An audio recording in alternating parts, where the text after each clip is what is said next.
தேவனே, இன்று என்னை உருமாற்றும். ஆகஸ்ட் மாதம் 20ஆம் தேதி. ஜெபமின்றி நற்குணமில்லை. லூக்கா 9:28. அவர் பேதுருவையும் யோவானையும் யாக்கோபையும் கூட்டிக் கொண்டு ஜெபம் பண்ணுகிறதற்கு ஒரு மலையின் மேல் ஏறினார். இயேசு ஒரு பரலோக தரிசனத்தை தான் பெறப்போகும் நாள் இன்று என்று அறிந்திருந்தார். அது அவரை ஜெபிக்க தூண்டியது. ஏனென்றால் ஜெபம் இல்லாமல் தெய்வீக திட்டங்கள் நிறைவேறாது. அவர் ஜெபம் பண்ணுகையில் அவருடைய முகரூபம் மாறிற்று. ஜெபமில்லாமல் உருமாற்றமில்லை. ஜெபமில்லா மனிதனுக்கும் ஜெபமில்லா பிரசங்கிமார்க்கும் தேவனுடைய வார்த்தை ஜீவனற்று போகிறது. ஜெபம் தேவனுடைய வசனம் என்னும் விதையை செழிப்பான நீர்ப்பாய்ச்சலான நிலத்தில் விதைக்கிறது. வெகு வேகமாக அந்த வசனம் வளர்ந்து நிறைவாய் ஜீவன் பெற உதவுகிறது. ஜெபம் இல்லாமல் வாழ்க்கை தரத்தில் எந்த முன்னேற்றமும் மேம்பாடும் இல்லை. இயேசு ஜெபத்தை எப்படி பார்க்கிறார் என்று பாருங்கள். அவர் பலத்தை பெறக்கூடிய ஒரே வழி அது.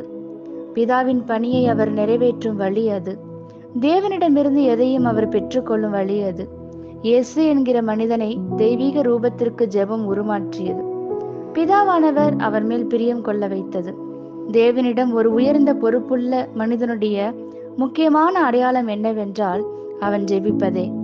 தேவன் மாத்திரமே காரியங்களை செய்ய வல்லவர் என அறிந்துதான் அவன் ஜெபிக்கிறான். தேவனைப் போல கிரியை செய்ய அவருடைய இடத்தை வேறு ஒருவராலும் நிரப்ப இயலாது. ஜெபத்தின் மூலம் தேவன் அந்த மனிதனை தன் சாயலாக உருமாற்றுகிறார்.